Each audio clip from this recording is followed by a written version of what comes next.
नमस्कार, आप देख रहे हैं हेडलाइंस न्यूज। दिन भर की ताज़ा खबरों के लिए अभी सब्सक्राइब करें, साथ में बेल आइकन भी प्रेस कर लें। खबरों में आगे बढ़ने से पहले वीडियो को लाइक जरूर करें और अपने दोस्तों के साथ ज्यादा से ज्यादा शेयर करें। और आप किस राज्य शहर से न्यूज देख रहे हैं कमेंट में जरूर लिखें।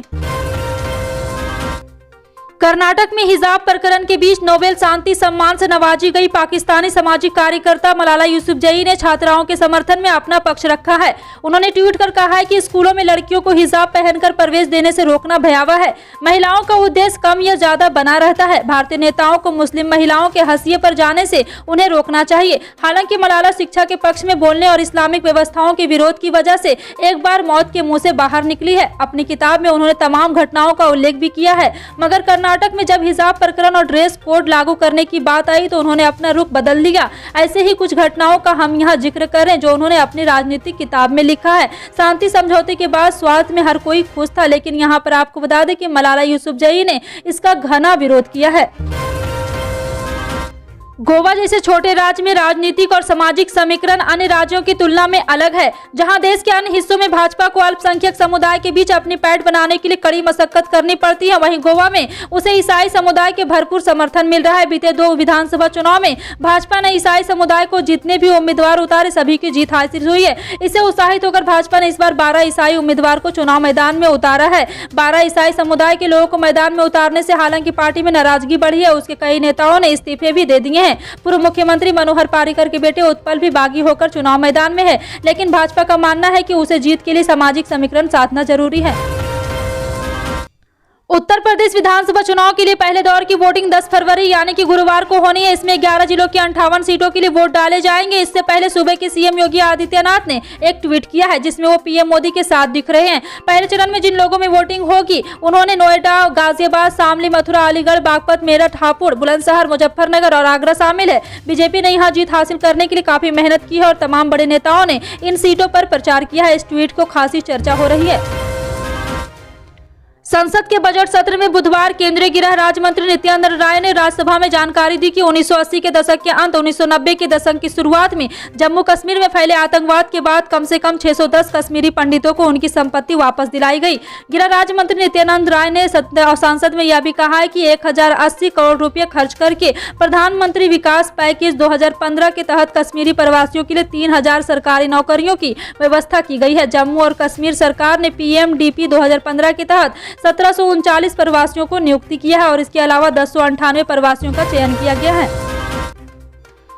उत्तर प्रदेश विधानसभा चुनाव की सरगर्मियां अपने चरम पर है और इस पर देश की सभी राजनीतिक पार्टियों की नजर है। यही वजह है कि समाजवादी पार्टी गठबंधन के समर्थन में खुद पश्चिम बंगाल के मुख्यमंत्री और तृणमूल कांग्रेस अध्यक्ष ममता बनर्जी मंगलवार को लखनऊ पहुंची। सिर्फ टीएमसी ही नहीं, शरद पवार की राष्ट्रवादी कांग्रेस पार्टी भी सपा को समर्थन में पूरे यूपी का दौरा कर रही है। यूपी में एनसीपी एक सीट पर चुनाव भी लड़ रही है। बुलंदशहर की अनूपशहर सीट पर एनसीपी, सपा और आरएलडी के साथ मिलकर चुनाव लड़ रही है। इस चुनाव की कमान एनसीपी के राष्ट्रीय अध्यक्ष शरद पवार ने अपने सबसे करीबी राष्ट्रवादी यूथ कांग्रेस के राष्ट्रीय अध्यक्ष धीरज शर्मा को दी है। धीरज शर्मा की अगुवाई में बुलंदशहर की सभी सीटों पर एनसीपी ने मेहनत की है और अब से उनको गोवा और मणिपुर की जिम्मेदारी दी गई है। यूपी चुनाव में एनसीपी के रोल पर धीरज शर्मा ने आज तक से खास बातचीत की है। मध्य प्रदेश की भारतीय जनता पार्टी नीति सरकार ने बुधवार को कहा है कि राज्य के प्रशिक्षण संस्थानों में हिजाब पर प्रतिबंध लगाने का कोई प्रस्ताव विचाराधीन नहीं है। हालांकि एक दिन पहले हिजाब पर प्रतिबंध का समर्थन करने और प्रदेश के स्कूल में यूनिफॉर्म कोड लागू करने का बयान देने वाले राज्य के स्कूली शिक्षा मंत्री इंदर सिंह परमार ने कहा, कुछ लोगों ने मेरे इस बयान को गलत अर्थ निकालकर गलत संदर्भ में देश के सामने रखा है। कर्नाटक में स्कूल एवं कॉलेजों में हिजाब पर प्रतिबंध को लेकर जारी विवाद पर किए गए सवालों के जवाब में प्रदेश के गृह मंत्री नरोत्तम मिश्रा ने कहा, मध्य प्रदेश में हिजाब को लेकर कोई विवाद नहीं है। हिजाब को लेकर कोई प्रस्ताव मध्य प्रदेश सरकार के पास विचाराधीन नहीं है, इसलिए कोई भ्रम की स्थिति न रहे। भारतीय जनता पार्टी के सुशील कुमार मोदी ने बुधवार को कहा है कि वित्त मंत्री निर्मला सीतारमण द्वारा संसद में पेश किया गया बजट 2022-2023 कांग्रेस द्वारा 2007-8 के वैश्विक वित्तीय संकट के समय पेश किए गए बजट से 100 गुना बेहतर है और इसके हर पन्ने पर रोजगार है। राज्यसभा में आम बजट पर चर्चा भाग लेते हुए सुशील मोदी ने यह भी कहा है कि देश के पास यदि प्रधानमंत्री नरेंद्र मोदी का कुशल नेतृत्व और चिकित्सकों व अग्रिम मोर्चा के कर्मियों का सहयोग नहीं होता तो कोरोना काल में 50 लाख से अधिक लोग मर जाते। आम आदमी पार्टी के सांसद भगवंत मान ने बुधवार को केंद्र सरकार से आग्रह किया है कि केंद्र के 3 कृषि कानूनों के खिलाफ आंदोलन के दौरान जान गंवाने वाले लोगों के परिवारों को उचित मुआवजा दिया जाए और किसानों के खिलाफ दर्ज मामले वापस लिए जाए। पंजाब विधानसभा चुनाव में पार्टी की ओर से मुख्यमंत्री पद के उम्मीदवार मान ने लोकसभा में शून्यकाल के दौरान यह आग्रह किया। उन्होंने कहा, कानून के तहत 14 दिन में गन्ने की कीमत का भुगतान करना होता है, लेकिन मेरे क्षेत्र संगरूर में समय पर भुगतान नहीं हो रहा है।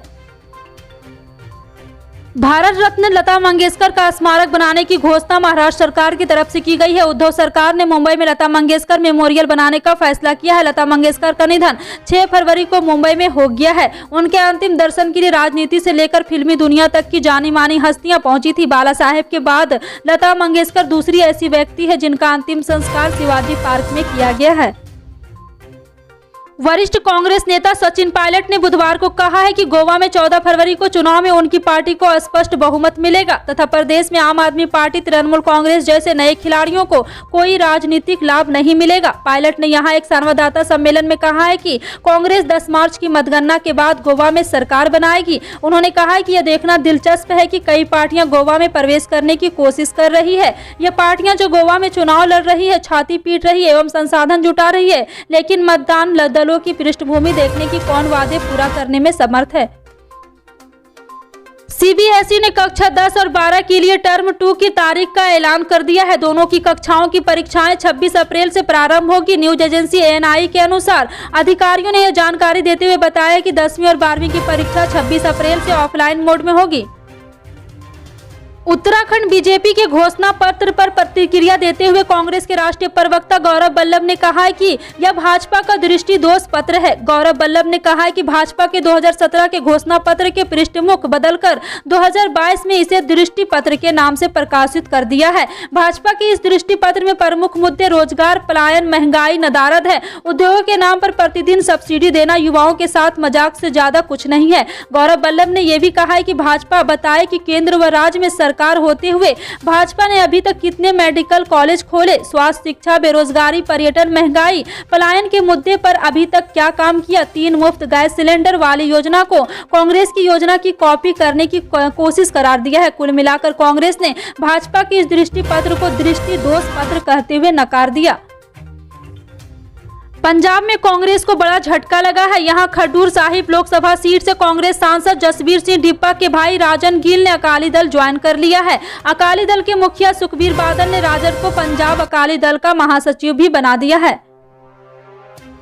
विधानसभा काशीपुर से समाजवादी पार्टी के उम्मीदवार बलजिंदर सिंह ने कांग्रेस प्रत्याशी नरेंद्र चंद सिंह को अपना समर्थन दे दिया है। बाकायदा कांग्रेस प्रत्याशी के साथ उन्होंने पत्रकार वार्ता आयोजित की। इसमें कांग्रेस प्रत्याशी नरेंद्र को जिताने की बात कही है। रामनगर रोड स्थित कांग्रेस किसान कमेटी के कार्यालय में बुधवार शाम प्रेस कॉन्फ्रेंस आयोजित की गई। यहां कांग्रेस महानगर अध्यक्ष संदीप सहगल ने कांग्रेस में शामिल हुए सपा प्रत्याशी बलजिंदर सिंह का माल्यार्पण कर स्वागत किया। बसपा सुप्रीमो मायावती ने उत्तर प्रदेश के मुख्यमंत्री योगी आदित्यनाथ के खिलाफ मुस्लिम प्रत्याशी उतारकर राजनीतिक चर्चाओं को एक नई हवा दे दी है। सिर्फ योगी आदित्यनाथ के खिलाफ ही नहीं बल्कि बसपा ने तो उप मुख्यमंत्री केशव प्रसाद मौर्य के खिलाफ भी मुस्लिम प्रत्याशी चुनाव मैदान में उतार दिया है। इसे लेकर अब उत्तर प्रदेश के राजनीतिक गलियारों में तमाम तरह की चर्चाएं हो रही है। कोई इसे भारतीय जनता पार्टी के लिए सपोर्टिव जरिए से देख रहा है तो कुछ राजनीतिक विशेषज्ञों का कहना है कि बहुजन समाज पार्टी ने इतने कद्दावर नेताओं के खिलाफ मुस्लिम प्रत्याशी उतारकर समाजवादी पार्टी के कोर वोटरों पर निशाना साधा है। राजस्थान में प्रतियोगी परीक्षाओं को लेकर बेरोजगारों का विरोध लगातार बढ़ता जा रहा है। बुधवार को विधानसभा सत्र के पहले दिन बड़ी संख्या में प्रदेश भर के बेरोजगार विधानसभा का घेराव करने जयपुर पहुंचे। इस दौरान पुलिस ने बेरोजगारों को 22 गोदाम सर्किल पर ही रोक दिया, जहां बेरोजगारों ने जमकर नारेबाजी कर सरकार के खिलाफ प्रदर्शन किया। राजस्थान बेरोजगार एकीकृत महासंघ के प्रदेश अध्यक्ष उपेंद्र यादव ने कहा है कि सरकार ने बेरोजगारों के साथ वादा खिलाफी की है। रीट भर्ती परीक्षा का पेपर लीक हुआ है जिसे सरकार ने भी स्वीकार कर लिया है, लेकिन सरकार भर्ती परीक्षा में शामिल आरोपियों को बचाने के लिए रीट की सीबीआई जांच नहीं सौंप रही है, क्योंकि रीट पेपर लीक में सरकार के काफी लोग शामिल है। कर्नाटक में शैक्षणिक संस्थानों में हिजाब को लेकर छिड़ा विवाद थमने का नाम नहीं ले रहा है। राज्य में बढ़ते विवाद को देखते हुए जहां एक तरफ सरकार ने 3 दिन तक सभी स्कूल कॉलेज बंद कर दिए हैं, तो वहीं मामला हाईकोर्ट की बड़ी बेंच में पहुंच गया है। अब बुधवार को शिक्षण संस्थानों के नजदीक सभी तरह के जामबाड़ों और प्रदर्शनों पर 2 सप्ताह के लिए प्रतिबंध लगा दिया गया है। इस बीच नेताओं में आरोप प्रत्यारोप का दौर भी शुरू हो गया है। एनडीटीवी से बातचीत करते हुए विपक्ष ने इसकी निंदा की है, तो बीजेपी ने इसे हिंदुस्तान में तालिबानी सोच को विकसित करने का षड्यंत्र करार दिया है। फिलहाल आपका इन सभी खबरों पर क्या कहना है, कमेंट सेक्शन में टाइप करके जरूर बताएं। पल पल की अपडेट